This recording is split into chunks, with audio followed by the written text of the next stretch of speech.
about the queer books that saved their lives. On our next episode, we chat with Nancy Agabian about the book In the Dream House by Carmen Maria Machado. It is a memoir about an abusive relationship Carmen had with an ex-girlfriend. Nancy shares how In the Dream House saved her, and then we meet Carmen to discuss the writing of her memoir and how it was like passing a kidney stone, something she needed to do to move on. Listen to This Queer Book Saved My Life every Saturday morning at 7 a.m. Hi, everybody. This is Paul Metza, host of the Walnut Power Radio Hour, going on its 8th anniversary this year on AM 950. I want to tell you that I've got a great book out called Alphabet Jazz, Poetry, Prose, Stories, and Songs. It's writings I've done over the last 40 years. It's available on Amazon, or if you want to shop locally, go to the Electric Fetus, Crumpy's Bar Northeast, or High Fine Hair in Loring Park. I think you're going to enjoy it. Thanks so much. Hey, Cudahy to all my friends and relatives in 4 directions. This is Robert Pilot of Native Roots Radio presents I'm Awake. I'm here to ask you for your support. Finding honest Native-centered news is not easy. But with your support, we're able to provide accurate information about Standing Rock, Line 3, treaty violations, and COVID-19 in our Native communities. Please visit Native Roots Radio Network on Patreon and donate if you can. That's Native Roots Radio Network on Patreon. Pinigigi, and thank you for your support. Minnesota has the only original wolf population in the continental United States, and 80% of Minnesotans believe the wolf should be protected. Howling for Wolves is asking Minnesotans to respect our true wildlife manager, the wolf. Their survival is critical to our ecosystems, our communities, and even our economy. As highly intelligent animals with strong social bonds, Minnesota wolves deserve to be protected and admired. Learn more at howlingforwolves.org. Let's live and let howl. Hey, Olgama, I've been hearing a lot about this term, climate justice. What is that? Climate justice is recognizing that the negative impacts of climate change don't affect all people equally. It also means transitioning from a fossil fuel-based economy to a more sustainable future. MN350 is one of the groups that's pushing for this transition to protect our futures. You can even get involved too. That's great, especially since I'm concerned about pipeline projects like Line 3. How can I help MN350? Just find them on Facebook or visit mn350.org. With a look at your AM 950 weather, I'm Patrick Lilia. Cloudy tonight with a low of 1 below zero, then sunshine on Wednesday with a high of 10 above. If you're someone who has thought about going solar but are unsure if it's right for you, sign up for All Energy Solar's winter webinar. Visit allenergysolar.com/webinar to register for an event and see what incentives are available for you. Portions of Native Roots Radio may be pre-recorded. It's a good day to be indigenous. Get up, stand up. They are going to become more brutal. Couldn't cut, hit me cut again. Because all the hippies were trying to be Indians anyway. They're going to become more repressive because it's a matter of dollars and their illusionary concepts of power. Hey, Victor. We must live in balance with the earth. And also with recent happenings at Wounded Knee. I am awake. Welcome to Native Roots Radio presents I'm Awake, and I'm your host, Wakanja Hade. Hey, Cudahy to all my friends and relatives in 4 directions. You are listening to Native Roots Radio presents I'm Awake, and I'm your host, Robert Pilot. And we discuss local and national Native news and events. And as you know, Native issues are human issues, and human issues are Native issues. And this portion of the show is brought to you by MN350, a grassroots organization fighting for climate justice. Well, we got a playwright on tonight, and we're going to talking about their world premiere, and I'm really in San Francisco, so I'm really pleased that we have this person. Ogama, you know, we're excited here. We're diversifying and amplifying our Native voice all over Turtle Island. Absolutely. Yeah, we have Claude Jackson Jr., who is not only the public defender's office leader for the Gila River tribe where he's from, but he is also a playwright in his spare time. And his new play, Cashed Out, is at the San Francisco Playhouse Theater, and its world premiere just happened early last week, I believe, and it's still Great. playing. So we're really excited to have him on to talk about his work. And I want to know what his schedule looks like, if he's able Yeah. to run the public defender's office for a tribe and be a playwright in his spare time. Sounds like you. Maybe you can get some pointers, huh? Yeah, exactly. That's what I'm saying. So, Right on. Hey, we talk about Native news and events, and we talk also, Ogama does the news that you don't hear anywhere else. So why don't we get right to that and welcome again, Ogama. absolutely. Bonjour, Anin, everybody. This is Ogama Ganuakwe. I am a citizen of the Red Lake Nation in northern Minnesota, and I've got some news and information for you here today. I've got some environmental news today, sort of. This one's environmental, related to the ongoing trials of Line 3 water protectors. The Aiken County Sheriff in Minnesota is to be questioned in court tomorrow about subpoena dodging and roughing the subpoena server during the ongoing trials of the Line 3 water protectors. And then there's also a legal challenge to the Public Utilities Commission, and Enbridge escrow account is also challenged. For those of you who haven't been maybe up to date with what's happening with Line 3, Line 3 was installed as a replacement project. Line 3, sometimes called Line 93, here in northern Minnesota during 2020 and 2021. The attorney is asking the sheriff from one of the Minnesota counties, Dan Guda from Aiken County, to be held in contempt of court for obstructing justice and to be sanctioned. Aiken County was dodging a subpoena and obstructing justice about recent allegations that he roughed up the subpoena server. And the Minnesota Public Utilities Commission, during Enbridge's construction of the Line 3 pipeline, had an escrow account which paid out about $8.5 million to Minnesota law enforcement agencies. So all of these things are happening kind of all at once. Aiken County had also, I believe, and maybe I don't know if I can be quoted on this, but I believe Aiken County was also a county where water protectors had physical force used against them during peaceful protests as well. So their water protectors attorneys are asking to hold the Aiken County Sheriff in contempt over these, and it's going to be really, really interesting to see. And given that. I mean, these are really serious charges. They're really serious charges. And, I'm talking about it here on Native Roots Radio, but I haven't seen anything come through in like the wider news sphere yet. Certainly not in what would be considered, mainstream news. But there was also the recent murder of the environmental activist in Georgia.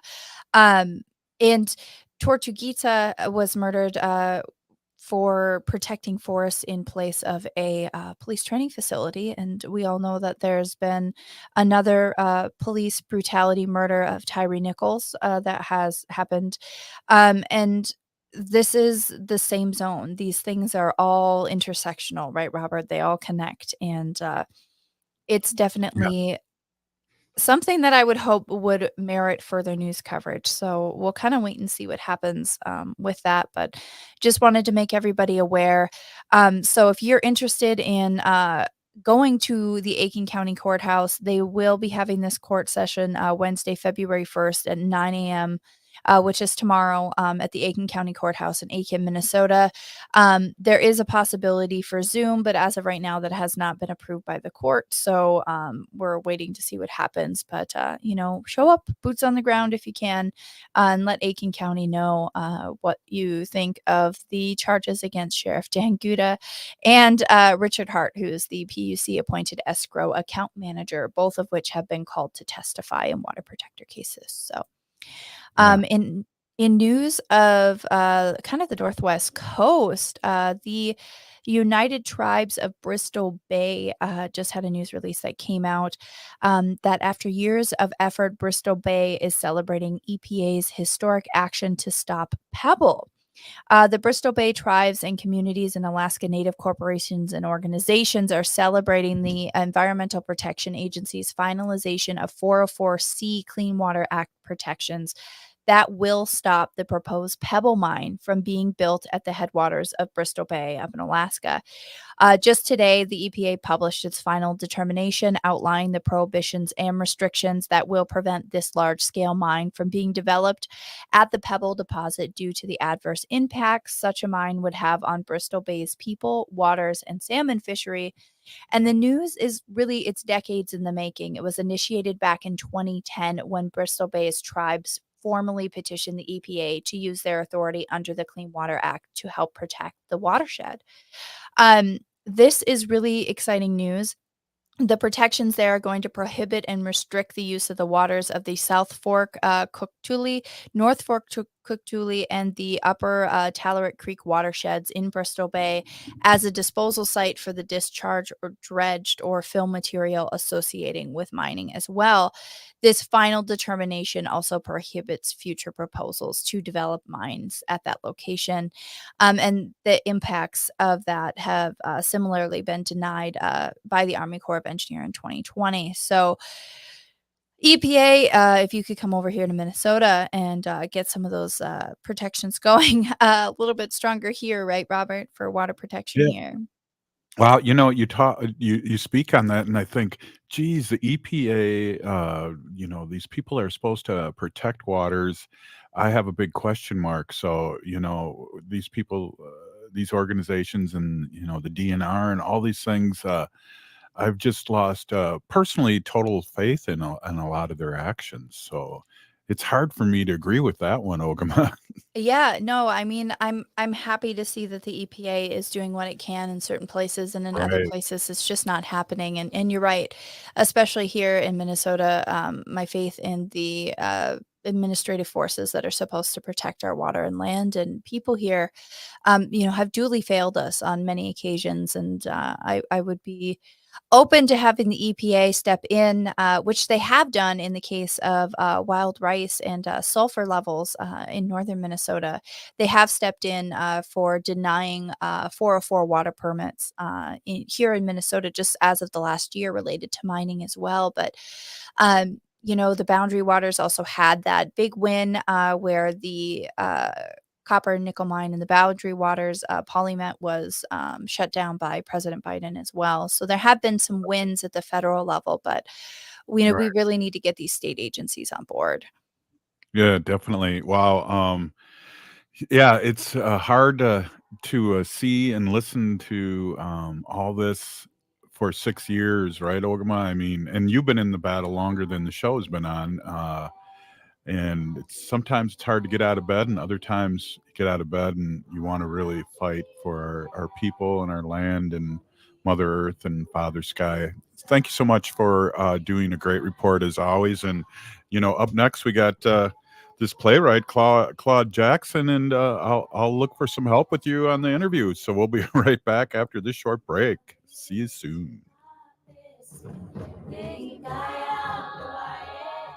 Hey, Ogama, I've been hearing a lot about this term, climate justice. What is that? Climate justice is recognizing that the negative impacts of climate change don't affect all people equally. It also means transitioning from a fossil fuel-based economy to a more sustainable future. MN350 is one of the groups that's pushing for this transition to protect our futures. You can even get involved too. That's great, especially since I'm concerned about pipeline projects like Line 3. How can I help MN350? Just find them on Facebook or visit mn350.org.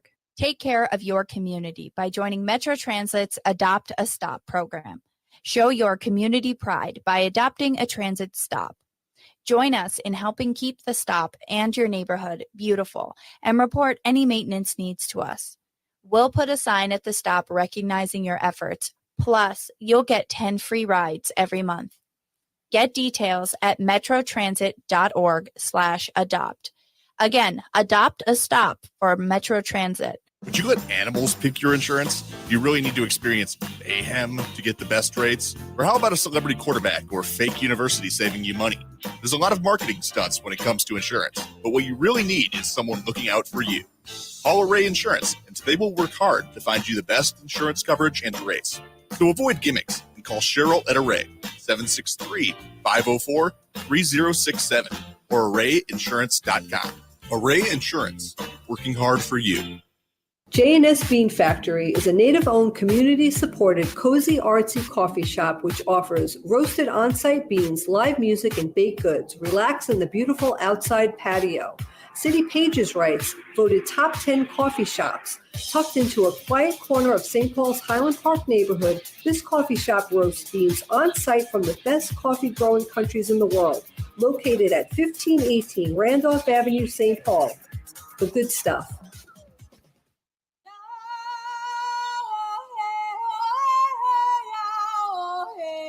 This is Leonard Peltier. I am in Coleman 1 U.S. Penitentiary, and I'm listening to Native Roots Radio. And we're back to Native Roots Radio presents I'm Awake, and this is Robert Pilot. Hey, this portion of the show is brought to you by the Minnesota Indian Women's Sexual Assault Coalition here on Native Roots Radio. We're also really excited. It looks like he's just arrived. We have playwright Claude Jackson, who just is having opening night at the San Francisco Playhouse for his new production called Cashed Out. Welcome, Mr. Jackson. Thank you for having me. Well, hey, sorry, Ogama. Oh, that's okay. I was just going to ask Claude if he wanted to introduce himself to our listeners. Oh, thank you. Hello, everyone. My name is Claude Jackson. I'm a member of the Gila River Indian Community, also part Hopi, out of Arizona. Gila River is south of Phoenix area. I was born and raised in Phoenix, and member of my tribe. I'm also an attorney for my tribe. Handle public defense, but I've done many things. In terms of the law for my community, including ICWA cases.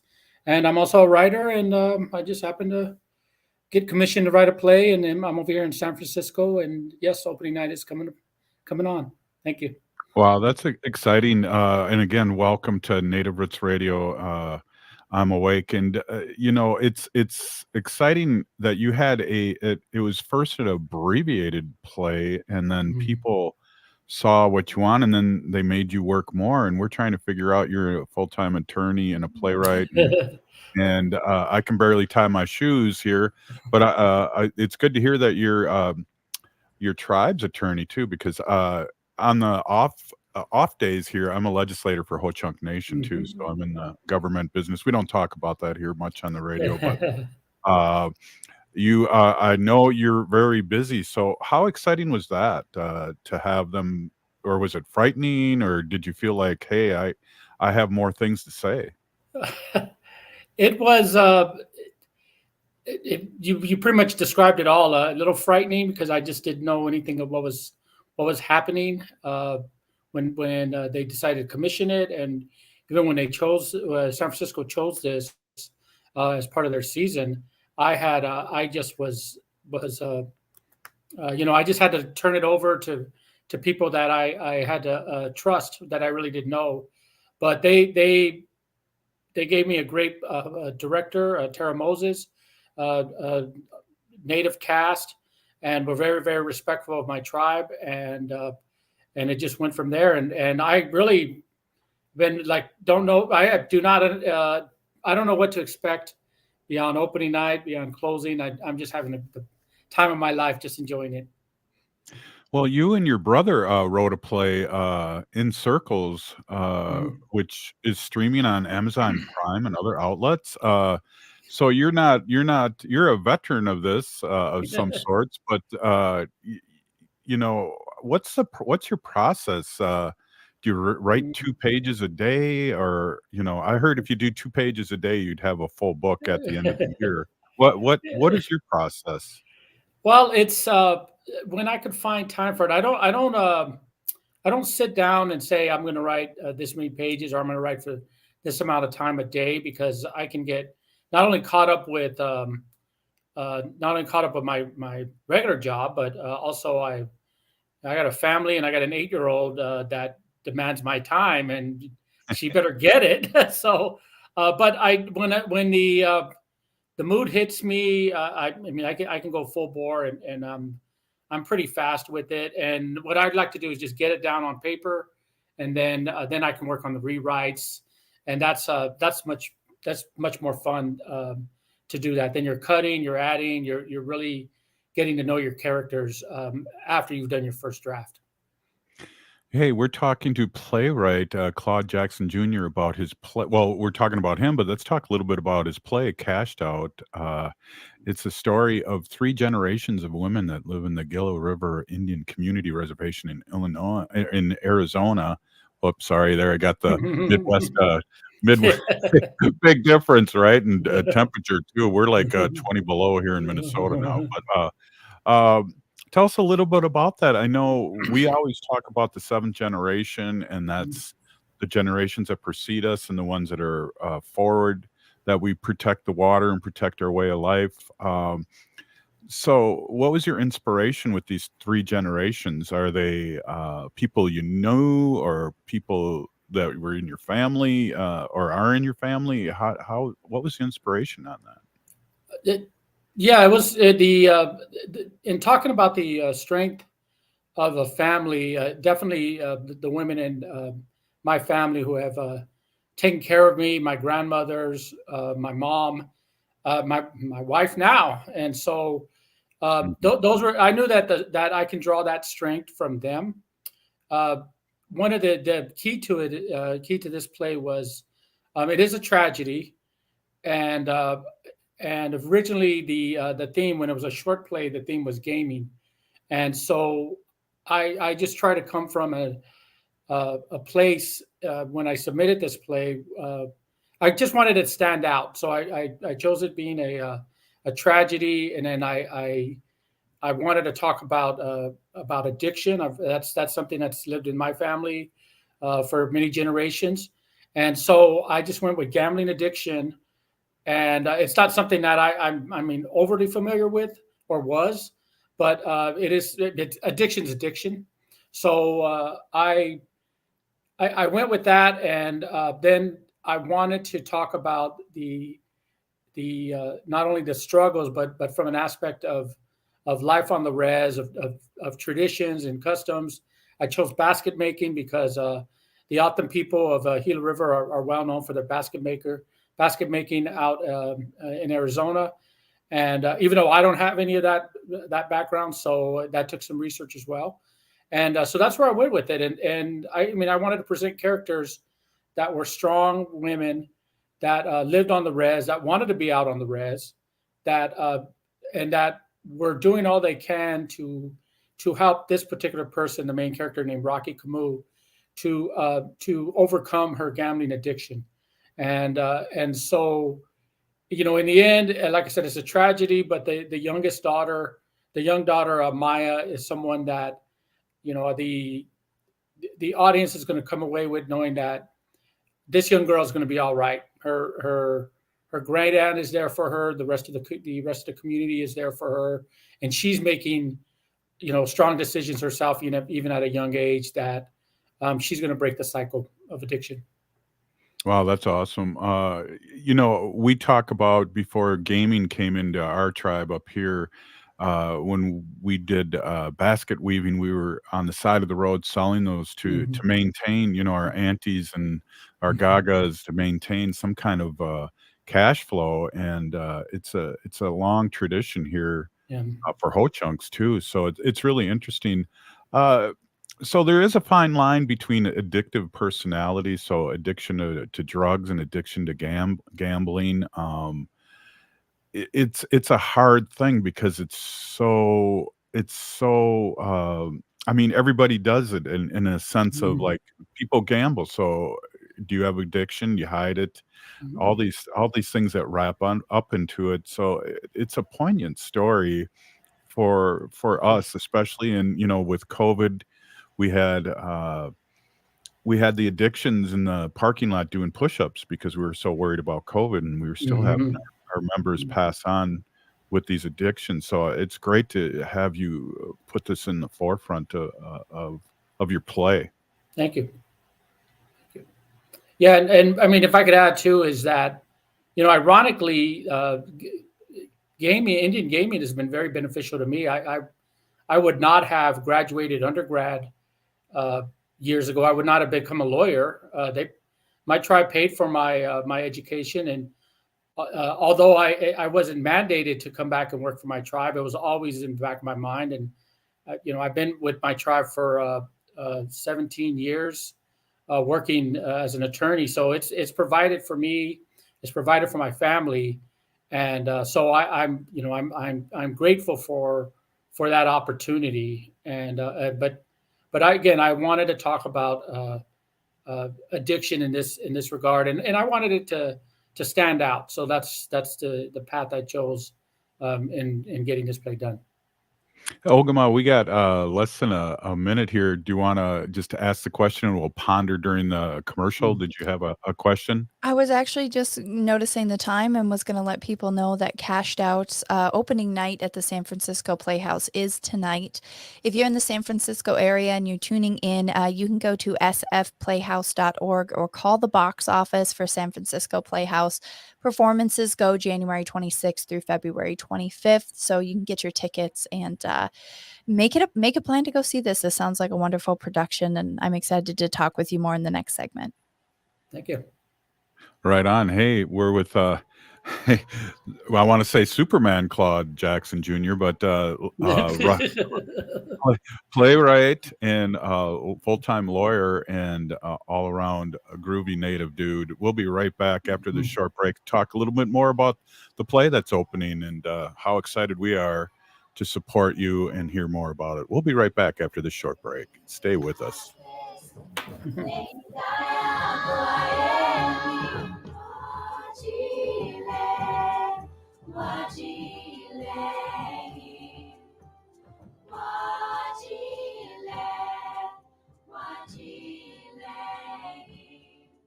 Minnesota has the only original wolf population in the continental United States, and 80% of Minnesotans believe the wolf should be protected. Howling for Wolves is asking Minnesotans to respect our true wildlife manager, the wolf. Their survival is critical to our ecosystems, our communities, and even our economy. As highly intelligent animals with strong social bonds, Minnesota wolves deserve to be protected and admired. Learn more at howlingforwolves.org. Let's live and let howl. Take care of your community by joining Metro Transit's Adopt a Stop program. Show your community pride by adopting a transit stop. Join us in helping keep the stop and your neighborhood beautiful and report any maintenance needs to us. We'll put a sign at the stop recognizing your efforts. Plus, you'll get 10 free rides every month. Get details at metrotransit.org/adopt. Again, adopt a stop for Metro Transit. Next time on Philosophy Talk, citizenship and justice. It's all about justice. As long as you're a citizen, you're entitled to exactly the same rights as everyone else. It's a recipe for non-discrimination. What if you're not a citizen? You can apply. And get turned away at the border? Why should justice depend on the random fact of where you're born? Citizenship and justice. Next time on Philosophy Talk. Philosophy Talk, every Sunday at 8 a.m. on AM 950. Hello, this is Ellie Krug with Ellie 2.0 Radio. Now my show will be on Saturdays from 10 to 11 and replayed on Sundays from 1 to 2. You will get to the best of Ellie 2.0 with talking about idealism with guests who come in and who are idealistic, who are trying to change the world. And you will get me, Super Idealist. Tune in. We can't wait to hear from you. And you'll hear from me Saturdays from 10 to 11. Hi, I'm Peter Solak. And I'm Adam Ostrowski. We are here at Woodland Stoves and Fireplaces to talk about the joy of live fire cooking. Cooking over a live fire is the oldest and most basic form of cooking. What's new is in the way fire is handled and its heat is managed. It's easier to experience and enjoy the smell and taste of food cooked over a live fire. Woodland Stoves and Fireplaces sells and installs live fire grills, fire pits, and ovens. Let us help you experience the smell, the taste, the fun of cooking with fire. Pizza was first made and is still best made in an open fire oven. The radiant and conductive heat of a live fire is unmatched for wood roasting and baking artisan breads too. Come see the many ways you can cook over a live fire. Woodland Stoves and Fireplaces has over 35 working wood and gas units on display at the corner of East Franklin and Riverside Avenue in Minneapolis. More information at woodlandstoves.com. Find the fire that works for you. Woodland Stoves and Fireplaces. Out of the ordinary products and services since 1977. Winter is here, and there's a good chance your home isn't being heated efficiently. And it's likely because of air sealing and insulation problems. Inadequate attic insulation is the leading contributor to high energy bills, cold rooms, and ice dams. Great news, the energy-efficient pros at Snap Construction can fix it all. Stop the heat from leaking out and save. Call 612-333-SNAP or visit snapconstruction.com for your free infrared energy inspection. Install with Snap Construction and qualify for over $750 in rebates and incentives. State and city programs are now offering 0% financing for qualifying insulation upgrades. So call Snap Construction for your free insulation energy consultation and start saving on your energy bills. Call 612-333-SNAP. That's 612-333-SNAP. Or visit snapconstruction.com. Snap Construction is arguably the most well-reviewed insulation and exterior contractor in the metro area. Visit snapconstruction.com. With a look at your AM 950 weather, I'm Patrick Lilia. Cloudy tonight with a low of 1 below zero, then sunshine on Wednesday with a high of 10 above. Cafe Latte is unlike any restaurant you've ever experienced. Grab a tray and pick from their award-winning selections of soups, salads, sandwiches, and mouth-watering desserts. Cafe Latte, Victoria Street and Grand Avenue in St. Paul, or cafelatte.com. Hi, this is Representative Sharice Davids from Kansas. I'm Ho Chunk, and you're listening to Native Roots Radio. And we're back to Native Roots Radio presents I'm Awake, and this is Robert Pilot. Hey, this portion of the show is brought to you by the Minnesota Indian Women's Resource Center. Hey, we're with the guest Claude Jackson Jr., cashed out writer, playwright, just talking a little bit about the play. There's 3 generations of women and dealing with the battles and triumphs of fighting addiction and upholding the traditions of their tribe as Rocky seeks her big break at the casino and tries to live up to her legacy. Her family struggles to cope with the ups and downs of their gambling addiction. Yeah, that's a mouthful, Claude. Thanks again for being on and talking about this important story. Were you able to watch the rehearsals of the play as the writer? Or did you do any rewrites? And you're muted right now.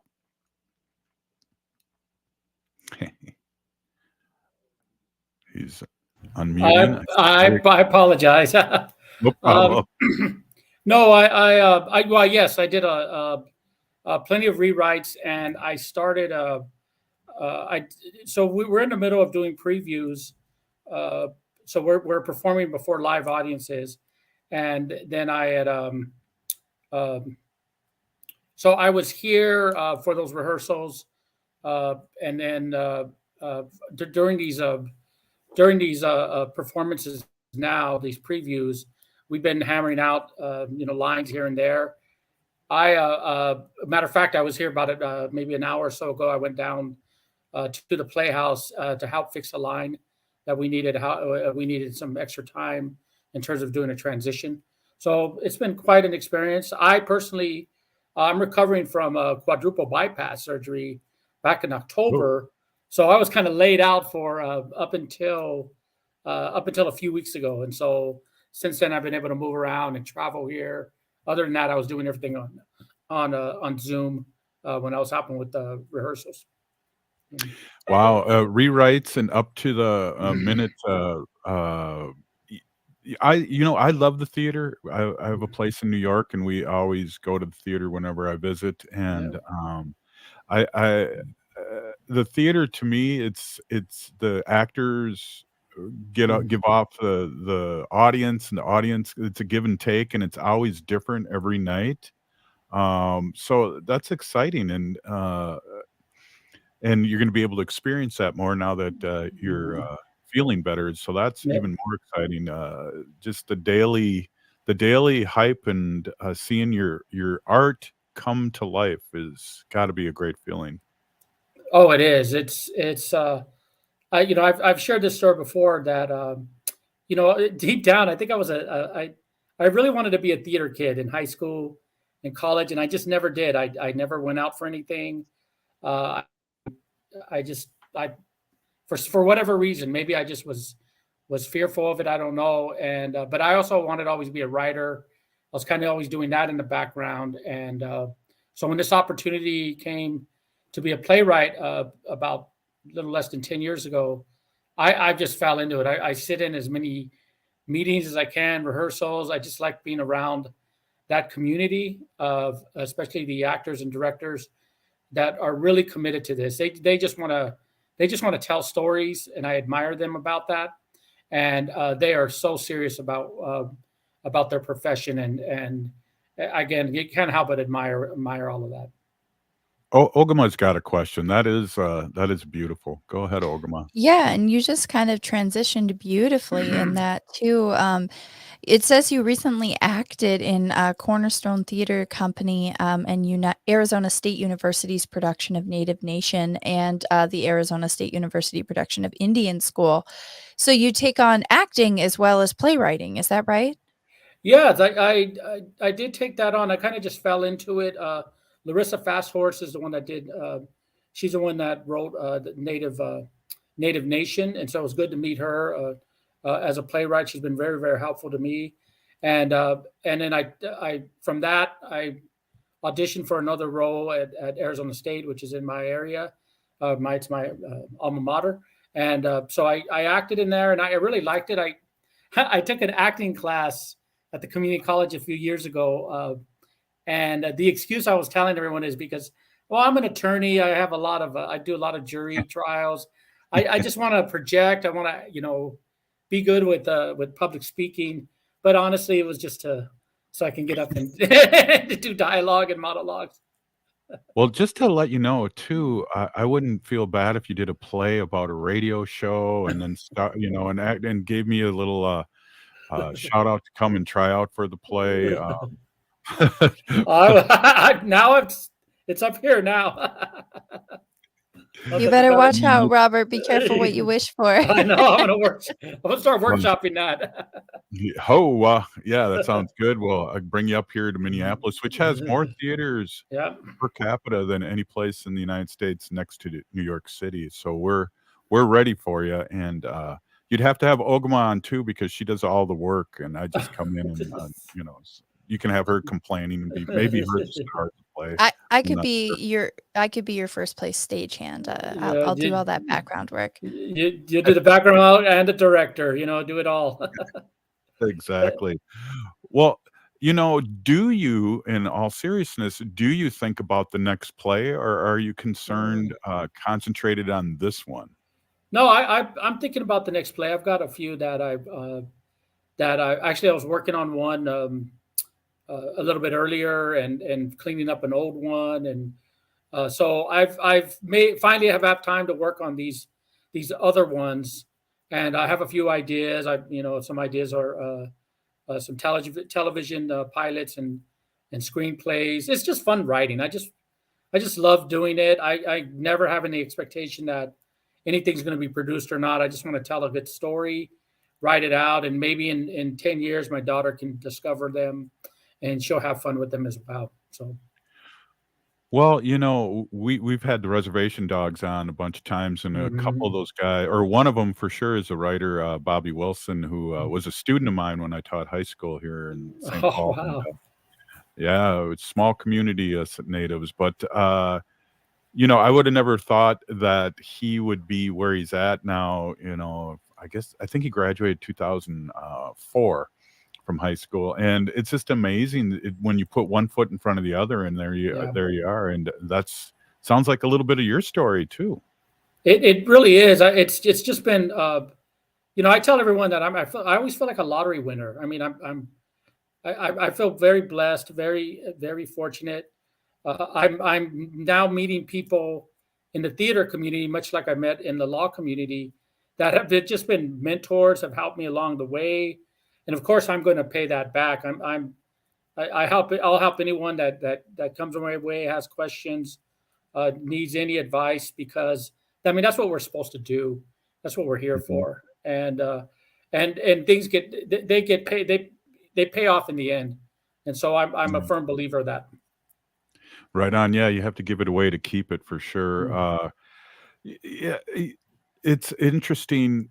Do you feel, because we started the show 6 years ago during Standing Rock and the big pipeline, and because there was so much misinformation, and I feel like the Eighth Fires went everywhere and had a show like this. We had Rutherford Falls, we had Prey, we had Reservation Dogs, we have there, an author, a book. I can't think of his name right off the top of my head, but there's an expansion that we haven't seen in decades of Native American artists really put out in the forefront. Do you feel like it's part of that big push with the fighting of the pipeline that helped you, or you've been around a long time? Well, a little bit of both. I mean, I just turned 50. I do understand that a lot of the entertainment, a lot of the artwork, especially in the media of the genres of the media of film and plays and television, just weren't there up until recently. And it's just really a great time to be in this field, to be especially to be a performer and to be a writer.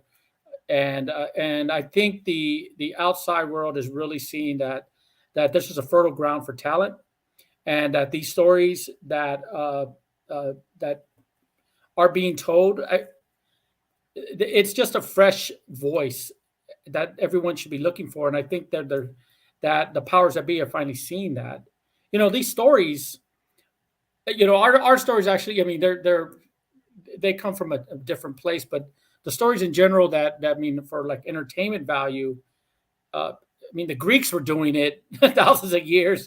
I mean, they were doing it long before Shakespeare or anything like that, or before, before the colonizers came. So the stories we're telling, there's a freshness, a newness to this. We just know how to tell our own stories. I'll just say it that way. Right on. Yeah. And I think too, in all seriousness, I think, the way history was when I was young is that, we were dinosaurs and we are not there. And I guess they're really realizing that we're still here and that we're a vital community amongst them, whether they know it or not. And I think they're catching on, and a lot of people are enjoying this. I'm with Claude Jackson Jr., and we're talking about his play that's premiered, Cashed Out. We're really excited to have you on here, and I don't know, Ogma, do you have a last question before we go? I don't have a last question, but I did just have a last statement. I put it in the chat, but I'm really happy that Claude chose a tragedy for the play, because I think there's a lot of really excellent humor that's happening in Indian country. But personally, I've always identified with, the tragic and the dramatic aspects of Native writing. And I'm really excited to hear that there's, a drama tragedy live action play to be able to see, and I really hope it can come here to Minnesota.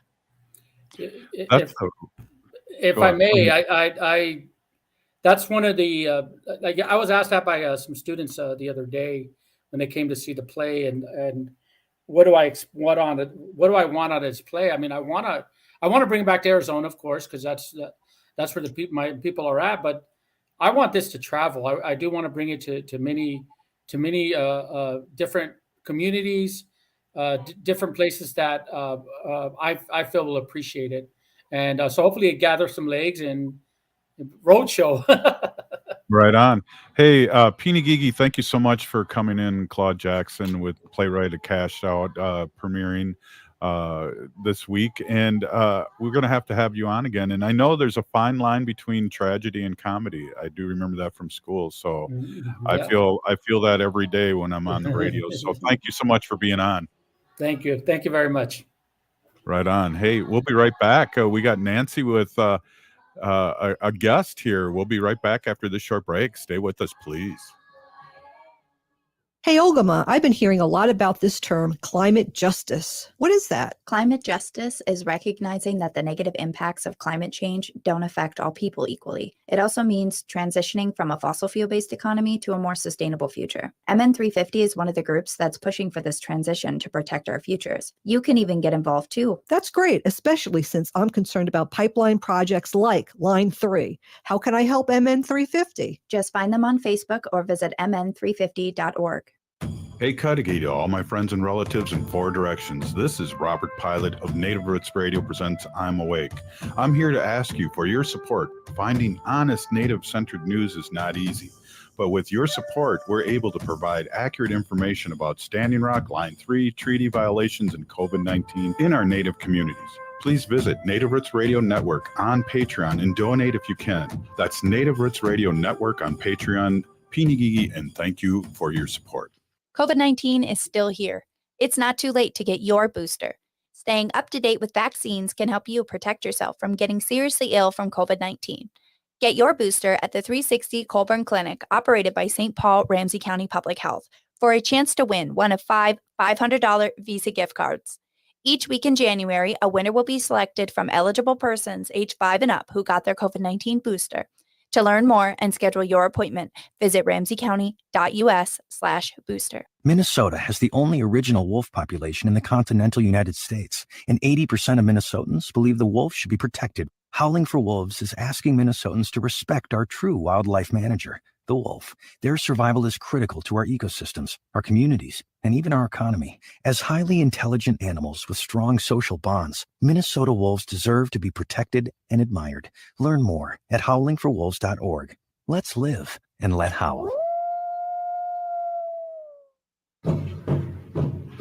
This portion of the show is supported by Howling for Wolves. Please join Howling for Wolves on Wolf Day, Tuesday, February 7th, 2023 at the Minnesota State Capitol. You can sign up on Howling for Wolves event page. Howling for Wolves, protecting wolves for future generations. Welcome back to Native Roots Radio presents I'm Awake, and this is Robert Pilot. Hey, one more time, everybody. This portion of the show is brought to you by Howling for Wolves, protecting wolves for future generations. Oh, we got to do it over again. Audrey didn't howl. Hey, yeah. Oh, she's muted. She's ventriloquist. Or it's a silent movie. Hey, Nancy, welcome. You got Audrey on, and we really appreciate that. Why don't you take over the last part of the show? You and Audrey do your thing. Sure. Again, I'm Nancy Beaulieu, and I work for Minnesota 350 here in the Great North. And I just want to give a shout out to them for supporting the work that we do. So just yesterday, I got to spend a good day with our teammates and, share the work that we do up here to continue to do what we do. And I think this little piece I'm about to share is really exciting for me to be working on. It's our Beltrami County Treaty 101 Summit to take place this spring. And our goal is to call on our allies, our elected officials at the city, the county, and tribal and community leaders to respect our difference and learn to build an understanding and kind of lean in and build relationships treaty style, because treaty is intended for us to live in peace, to be good stewards of Mother Earth, and to preserve and protect our Native culture. So again, it's about respecting nationhood, tribal sovereignty, and self-determination. And I think, coming out of the Firelight encampment and, having, that dismissal was huge news, because again, we reminded the state of Minnesota that they lack subject matter jurisdiction over the Anishinaabe, protecting their natural resources on or off the reservation. So I think this summit is going to kind of move some of the good work that Audrey and others have been working on here in northern Minnesota in respect to nationhood. So I want to welcome in Audrey Thayer, who is our new counselor at large at the Bemidji City Council. Welcome, Audrey. Oh man, Audrey, we're not able to hear you. I don't know if you. You look good. Yeah, you look fabulous. Your background's great. Everything is good. Maybe just try leaving and coming back. Sometimes if you leave the studio and then join the link again, sometimes that can help. but in the meantime, Nancy, I don't know if you wanted to touch base just a little bit more. So Sure. Audrey is the new counselor at large in Bemidji, Minnesota, right? Is Yeah. this her Why? second term in that position? No, no, no. She was Ward 1 and she ran for the counselor at large, which is kind of the mini mayor position. So I hope, she flexes her elderness and her sovereignty in a good way. And again, moving forward, I think, relationships with people like Audrey and Tim Sumner, who is a Red Lake band member from the Beltrami County Commissioners Board, is really important to the work that we here do in northern Minnesota, because our goal is to work towards a transition to environmental and racial justice based around treaty obligations. So there's a lot of good work moving forward. So, again, I can't stress how important it is to have people like Audrey and Tim and have them in our corner is a big plus to our position here in northern Minnesota. Yeah, I don't think that can be understated. That is huge, and I think our allies that listen to this show, just think about that. You're on your own land, you have no representation, and you're doing what government does, and they don't think about you and think about your ways and think about your rights, think about your creator or any of these things that is a daily thing for us natives, Nancy. Right. Again, just doing what I do is actually I'm just following our original instruction that I mentioned in many shows before. And I hope people, would say, hey, I wanna do what she does, because my role is to inspire other people to be strong again and to be out there like I am. So I see Audrey's back. So no sound from Audrey yet. And she does look good. I know, I love that brick wall too. If there are listeners that are watching on YouTube and Facebook, looks good, looks cool. I'm about to Yeah. sneeze, so you and Ogama talk for a second. Sure. Well, and Audrey, I think you can hear us, so I just wanted to tell you, congratulations on your election, and I'm really excited to hear that you're going to be working in Bemidji. Having lived in Bemidji, I had seen some problems there, with the way sometimes the Native community is received by the non-Native community there, and I have been nothing short of awestruck of the amazing work that's been done by you and other Native people in that area, like Nancy and Tim Sumner and others. Just to make sure that those voices are heard. So I can't stress enough how important you are. Maybe we can do yes and no questions. We can just have Audrey shake her head yes or no. That could work. That could work. Is it good to be here, Audrey? Let's see if she shakes her head. Yes, she's shaking her head yes for people that are on the radio listening. And we've had Audrey on a lot of times before. During her first campaign for Ward 1, we had her on pretty regularly to talk about her experiences in the campaign. And Audrey, was your campaign for the at-large position any easier than your campaign for the ward? No, it wasn't any easier. Was it harder? Yes. Do you have more power as the counselor at large than the ward one? Is it the same level of power? Yes. That's good. Do you have more or less constituents as the at-large? More constituents as the at-large than the ward one. That's really a lot. So Ogama, I want to give Audrey a quick shout out too. During COVID, when COVID first happened, we did symposiums, and they were Sunday night and just all around Turtle Island. And Audrey was one of the people that came on and spoke her truth about what was happening up in the deep north. And I forget about that because it doesn't seem like it, or it seems like it's a long time ago. And I just want to give you a quick shout out, Audrey, and thank you, Peony Gigi, for the T-shirts too, and all the cool stuff. Hand sanitizer for Audrey Thayer for at that time. I didn't get anything in your last election. I just wanted to throw that out there. Nancy. Oh dear, Robert.